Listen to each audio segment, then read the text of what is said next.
Nah, teman-teman bisa lihat pergerakan dari percabangannya sudah mulai terbentuk. Liukannya walaupun tanpa menggunakan kawat sudah mulai terbentuk. Sekarang kita lanjutkan ke arah backgroundnya.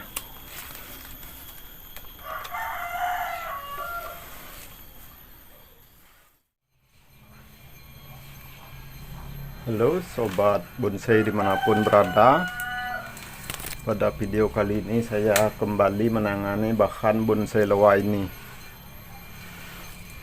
dimana pada video sebelumnya saya melakukan beberapa kali pemangkasan cabang karena saya tidak bisa melakukan pengelosan secara maksimal untuk bahan bonsai loa ini. Nah, beginilah posisi dari tanaman loa ini. Makanya saya tidak bisa melakukan pengelosan secara maksimal. Posisinya sangat berhimpitan dengan bahan-bahan yang lain. Kalau saya loskan secara maksimal, maka percabangannya akan benturan dengan cabang-cabang bahan bonsai yang lain. Nah, teman-teman bisa lihat.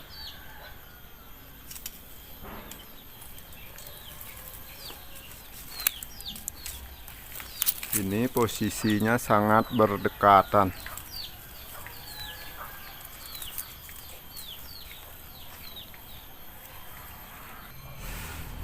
Nah, sekarang karena pembesaran dari percabangannya sudah cukup lumayan, sudah cukup belan, maka saya akan melakukan penahapan yang sebenarnya. Nah, penahapan yang sebenarnya biasanya menunggu pembesaran dari batang dan cabangnya. Kalau cabang dan batangnya sudah lumayan belan, maka kita perlu melakukan penahapan. Nah, teman-teman bisa lihat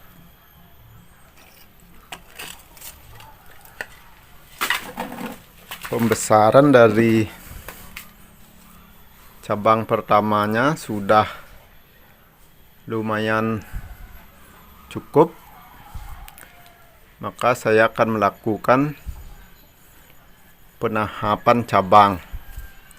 Mungkin di video sebelumnya banyak teman-teman yang mengira bahwa semua perpecahan dari cabang ini akan saya pakai. Namun itu sebenarnya tidak, teman-teman.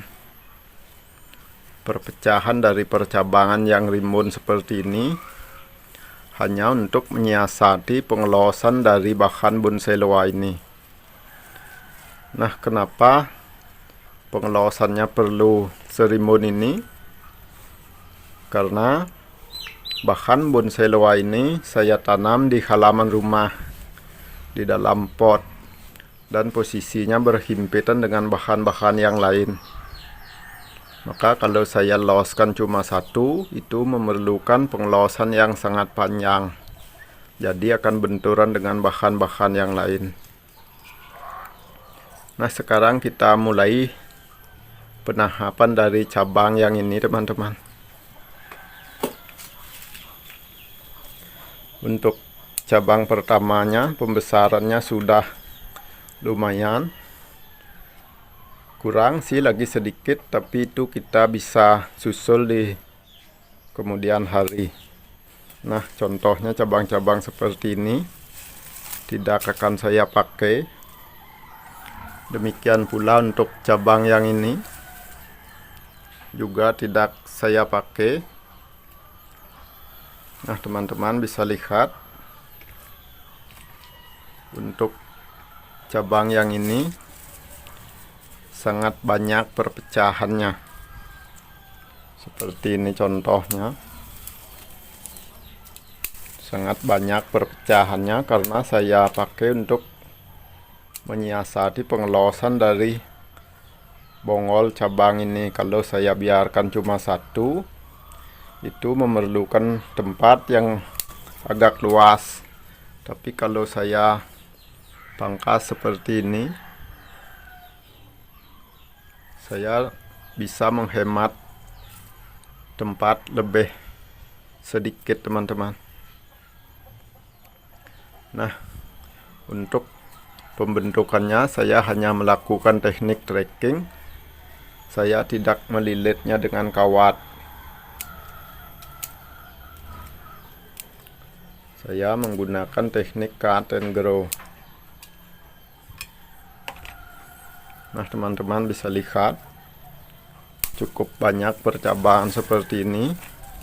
Sebenarnya tidak akan terpakai, karena kalau saya pakai yang ini arahnya terlalu lurus teman-teman, kurang eksotis kelihatannya, kurang ada tekukan. Sekarang akan saya pangkas. Nah, seperti inilah teknik saya untuk memelihara bonsai di halaman rumah yang dipelihara di dalam pot, dimana kondisinya kekurangan lahan, kondisinya agak berhimpitan.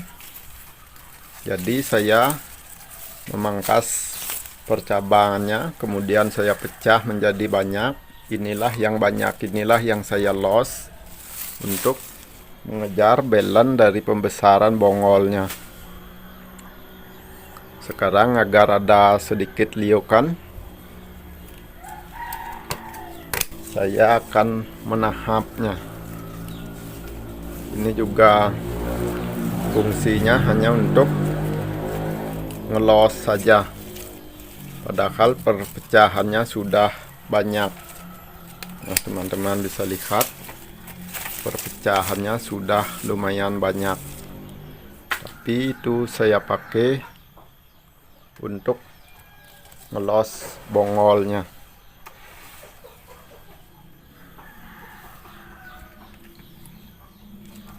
Sekarang untuk penahapan cabang pertamanya ini, saya baru mempunyai anak cabang dan anak cabang. Untuk bekas pangkasannya ini akan saya rapikan dulu,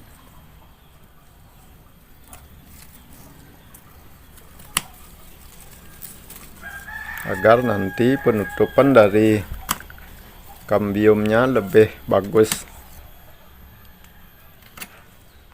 Kita rapikan.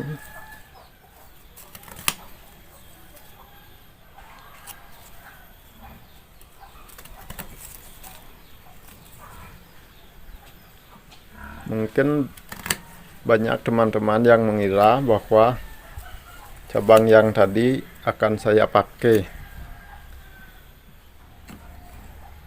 karena banyak teman-teman kita yang meninggalkan channel saya ini pada saat saya mengupload penanganan bahan bonsai loa ini di video sebelumnya.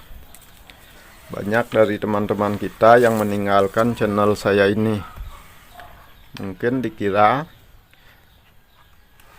cabang-cabang yang banyak tadi itu akan saya pakai.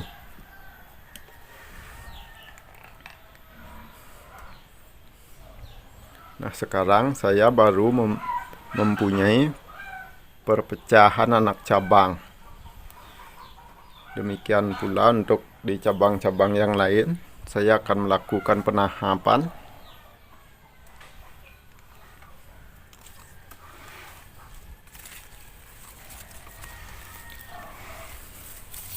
Nah, untuk cabang yang seperti ini, bagaimana kita membuat liukan percabangan tanpa menggunakan kawat? Nah, saya menggunakan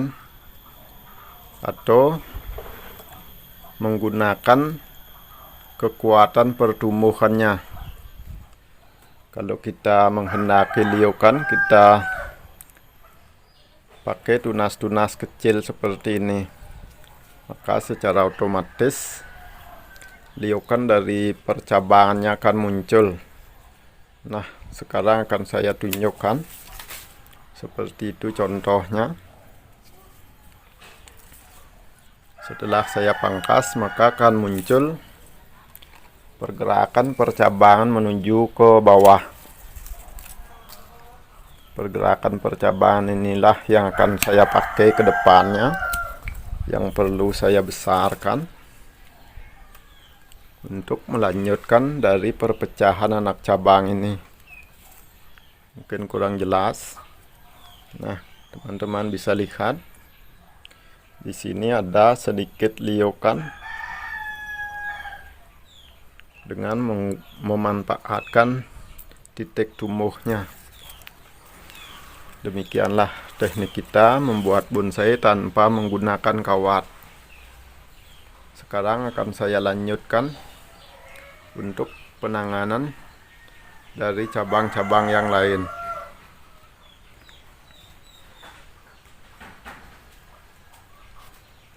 Nah, seperti ini contohnya. Ini juga saya pangkas. Mohon maaf kurang kelihatan. Untuk yang ini saya pangkas juga, kemudian muncul perpecahan percabangan yang banyak. Perpecahan percabangan inilah yang saya los untuk menyupport pertumbuhan dari bongkol cabangnya ini. Nah, sekarang karena sudah lumayan, sudah hampir belan, jadi saya akan menahapnya.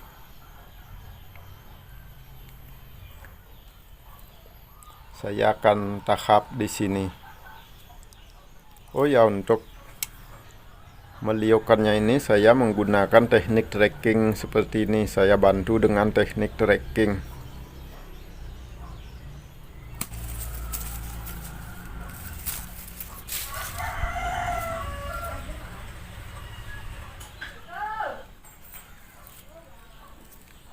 Demikian pula untuk cabang-cabang di bagian backnya akan saya pangkas juga.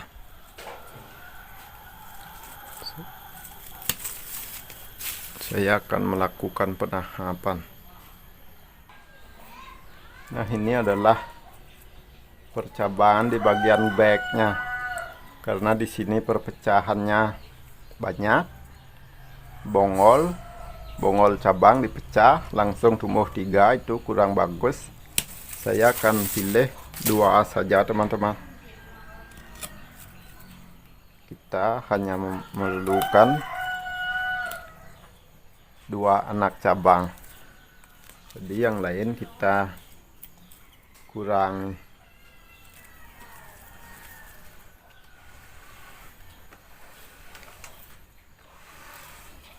Nah, di sini liokannya sudah jauh, jadi saya akan memendekkan.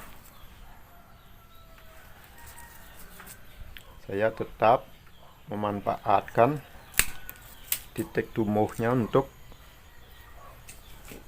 meliukan dari percabangannya, karena saya tidak melilitnya dengan kawat.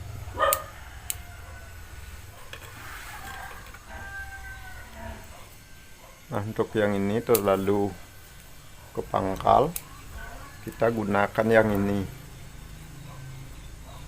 Dan untuk yang ini hanya untuk mengelos. Nanti kalau perpecahan dari rantingnya ini sudah belan dengan anak cabangnya, nanti kita pangkas yang ini.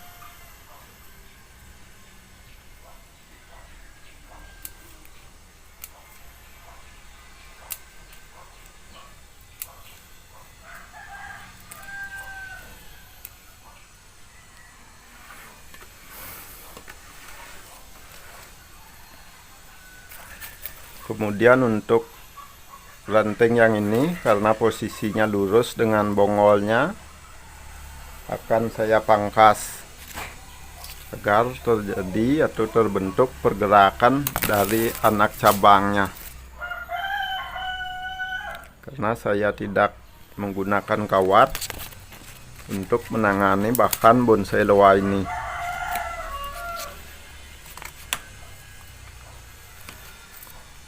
Nah, demikianlah teknik saya membuat pergerakan percabangan dari bahan bonsai loa ini.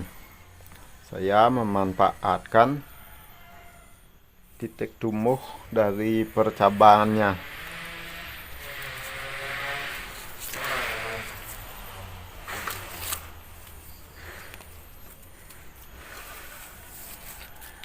Untuk perpecahan rantingnya terlalu banyak, saya akan menyeleksi dari ranting-ranting ini.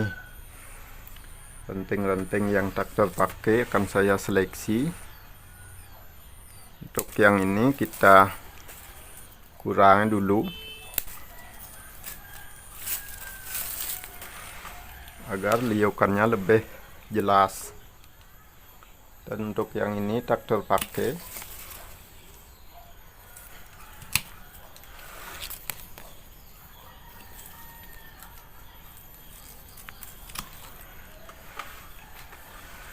nah, teman-teman bisa lihat pergerakan dari percabangannya sudah mulai terbentuk.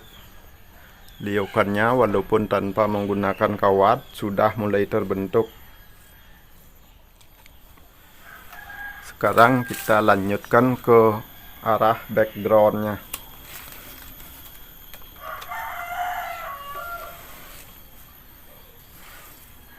Nah, untuk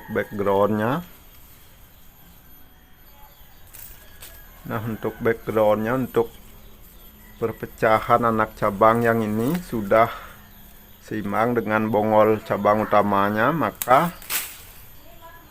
perlu saya pangkas.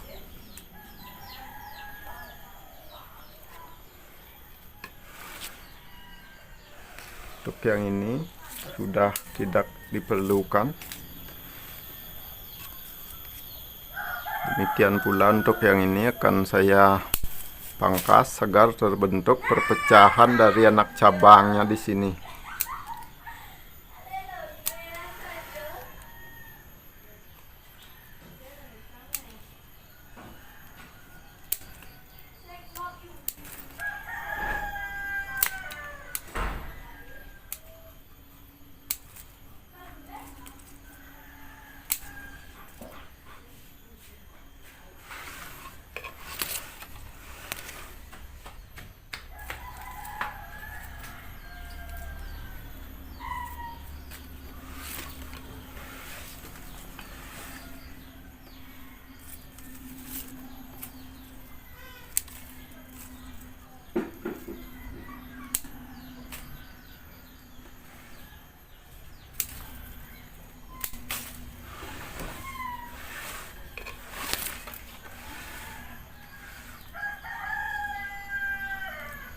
Nah, setelah untuk perpecahan percabangannya saya seleksi, saya akan melanjutkan untuk penanganan cabang di bagian atas.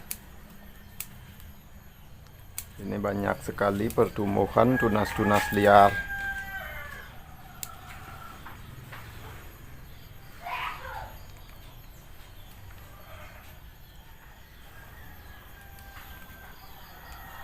Untuk yang ini saya juga menggunakan teknik tracking.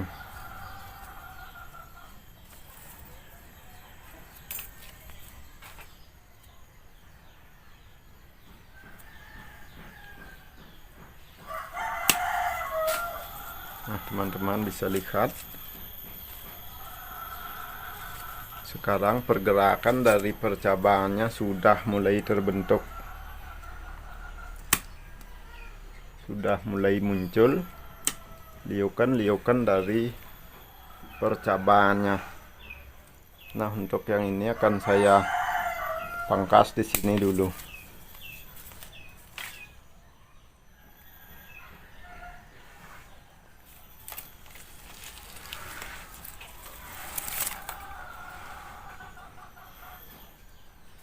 Oke, untuk yang ini akan saya tracking kembali. Oh ya, untuk yang ini terlalu kepangkal, jadi saya tidak akan memakainya.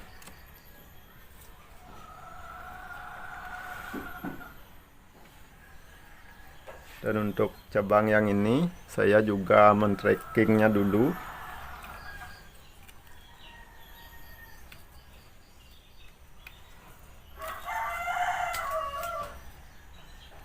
Sekarang kita bentuk percabangan pendamping dari mahkotanya.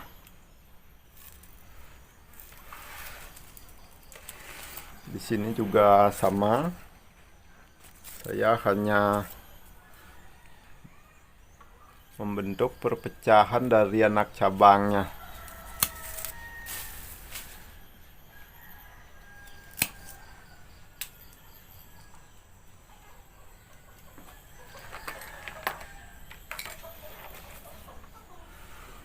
Nah, untuk yang ini kita pendekkan dulu teman-teman,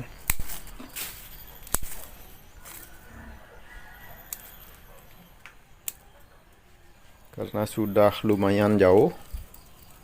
Demikian pula yang ini.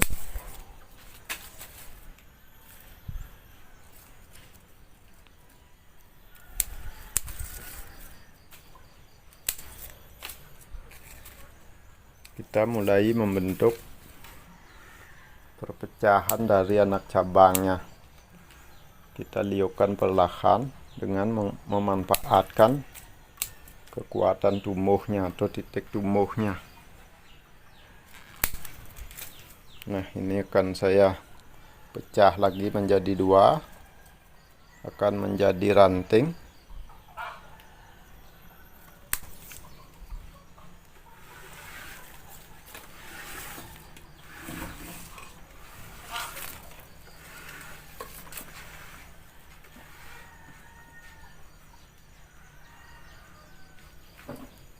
Sekarang kita seleksi percabangan di mahkotanya.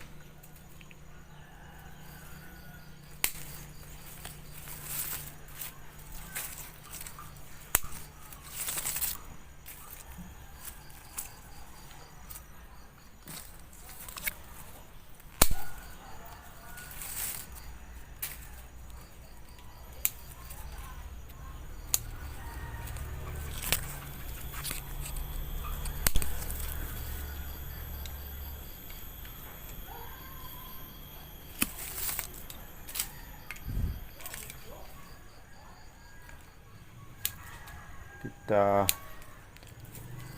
buat liukan percabangan walaupun tanpa menggunakan kawat. Untuk yang ini terlalu mepet, jadi saya tidak memerlukannya.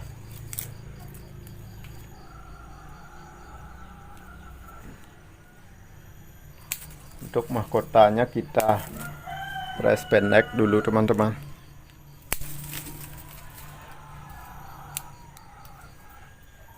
agar pertumbuhannya semakin rapat. Karena untuk percabangan di daerah mahkota kita memerlukan titik tumbuh yang agak rapat. Nah, untuk yang ini akan saya pangkas di sini karena terlalu lurus.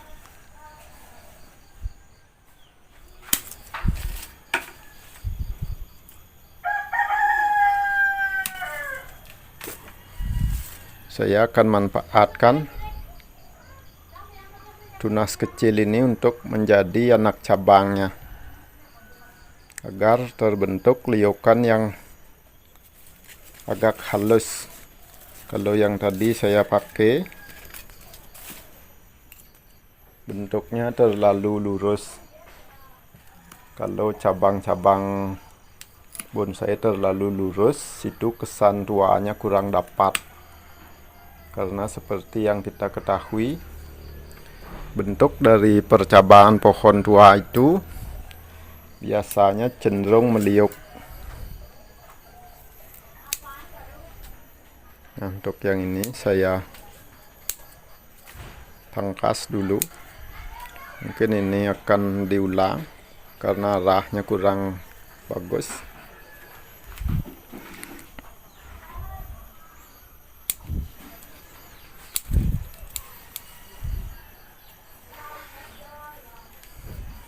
Dan untuk yang ini Akan saya seleksi juga.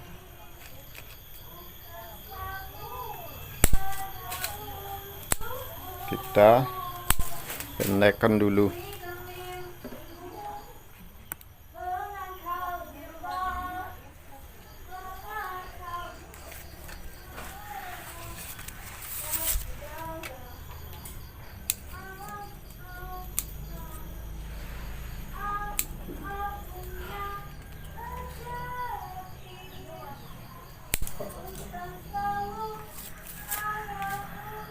Oke, kita press pendek dulu semuanya agar pembengkakan di leher mahkotanya bisa terjaga. Kita perlu lebih sering ngepres dari percabangan di daerah mahkotanya.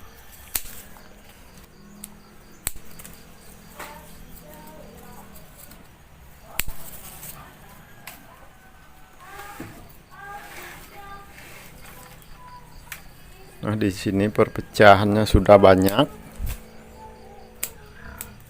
Saya seleksi dulu. Ini menumpuk.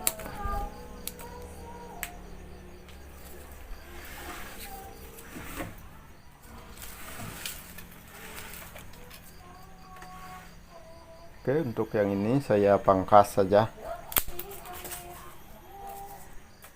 Ternyata itu hanya berfungsi untuk ngelos bongolnya ini, bongol cabang yang ini.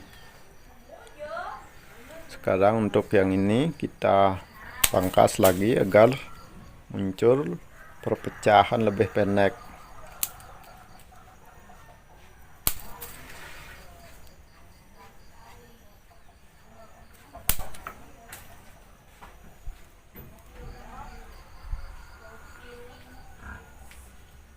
Oke, setelah saya lakukan penyeleksian dari anak-anak cabangnya dari bahan bonsai loa serimbun tadi, sekarang setelah diseleksi saya baru hanya mendapatkan pangkal cabang dan anak cabang. Demikianlah prosesnya saya membuat bonsai di dalam pot. Karena saya tidak melakukan penggeronan dan lahannya juga sempit. Nah, teman-teman bisa lihat sendiri.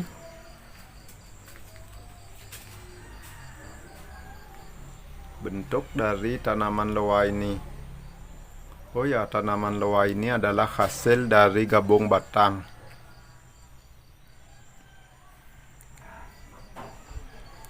Saya konsep dengan bentuk batang tegak, agak lurus, dengan leher mahkota yang agak meliuk.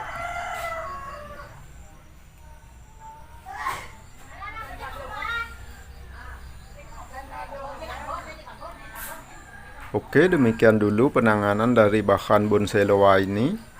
Sampai jumpa di penanganan selanjutnya.